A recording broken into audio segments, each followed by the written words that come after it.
Hello and welcome back friends. इस video में बात करने वाला हूं HDFC बैंक के एक बहुत बड़े बग की, जिसकी वजह से pre approved credit card applications भी बहुत से यूज़र्स की रिजेक्ट हो रही हैं। उसका रीज़न क्या है और ऐसा क्यों होता है, इस वीडियो में इसके बारे में डिस्कस करेंगे। वीडियो को पूरा देखिएगा ताकि आपको जानकारी मिल सके और HDFC के इस बगी सिस्टम से आप आगाह रह सकें और अप्लाई करते वक्त आप इस चीज़ का ध्यान ज़रूर रखें। दोस्तों, जैसा कि आप जानते हैं, HDFC bank private sector banks में सबसे ज़्यादा बैकवर्ड टेक्नोलॉजी यूज़ करने वाला बैंक है। उसकी नेट बैंकिंग अगर आप देखेंगे HDFC बैंक की, तो सबसे ज़्यादा पुराना इंटरफेस है।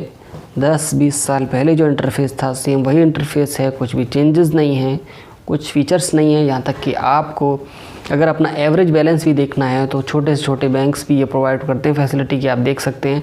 HDFC में ये फैसिलिटी नहीं है।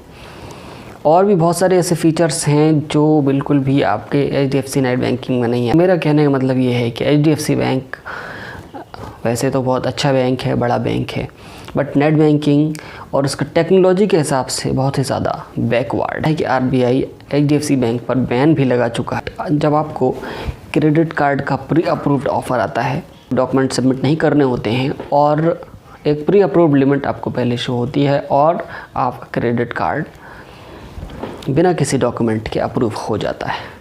लेकिन HDFC बैंक में एक ऐसा बग है जो आपको प्री अप्रूव्ड होने के बाद भी रिजेक्ट कर देगा। अब मैं बताता हूँ रीज़न क्या है, ऐसा क्यों होता है। दोस्तों, जब आप क्रेडिट कार्ड अप्लाई करने के लिए जाते हैं, लिंक पर क्लिक करते हैं, तो पहले की प्रोसेस अलग थी, नेट बैंकिंग के थ्रू आप जाते थे। अब जो प्रोसेस हो गई है, जो नई प्रोसेस HDFC बैंक लाया है, उसके अंदर आपको HDFC बैंक के उस लिंक पर जाना होता है और वहाँ पर अपनी कस्टमर ID और पासवर्ड डालकर लॉगिन करना होता है, जिस तरह से आप नेट बैंकिंग में लॉगिन करते हैं, या फिर डेबिट कार्ड और ATM पिन के थ्रू लॉगिन करना होता है और उसके बाद आपकी आगे की प्रोसेस शुरू होती है।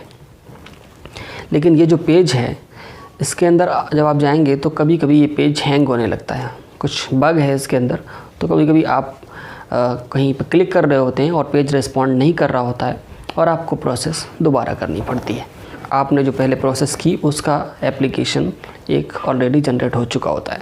अब जब दोबारा आप प्रोसेस करने जा रहे होते हैं, यानी दोबारा आप उसी पेज पे, मान लीजिए आपने पहले डिटेल्स फिल कर दी और पेज हैंग हो गया और आपका बीच में छूट गया, तो अब आपकी एप्लीकेशन वो एक एप्लीकेशन मान लेगी। अब जब दोबारा आप लॉगिन करके दोबारा एप्लीकेशन में जाएंगे, दोबारा डिटेल्स फिल करेंगे, तो वो आपकी सेकंड एप्लीकेशन मान ली जाती है। जो प्री अप्रूव्ड ऑफ़र है वो फर्स्ट एप्लीकेशन पर ही वैलिड रहता है। जैसे ही आपकी सेकंड एप्लीकेशन शुरू होती है वहाँ पर, तो आपको वो ऑफ़र वहाँ से ख़त्म हो जाता है और फिर आपको क्रेडिट कार्ड रिजेक्ट होने का मैसेज आ जाता है अप्लाई करने के बाद में। तो अगर आपके पास प्री अप्रूव्ड क्रेडिट कार्ड का ऑफ़र है तो आपको फर्स्ट अटैम्प्ट में ही, पहले ही बार में आपको फुल प्रोसेस कंप्लीट करनी है। अगर बीच में कहीं रुक गई तो फिर आपको प्री अप्रूव्ड का क्रेडिट कार्ड का ऑफ़र नहीं मिलेगा, आपकी एप्लीकेशन रिजेक्ट हो सकती है।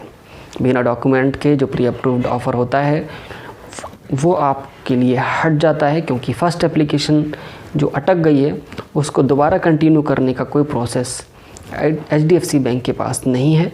जैसे इनका बगी सिस्टम पहले था वही अब भी है और RBI को मैं चाहता हूं कि दोबारा HDFC पर बैन लगाना चाहिए, क्योंकि उसकी टेक्नोलॉजी में अभी भी कोई इम्प्रूवमेंट नहीं आया है।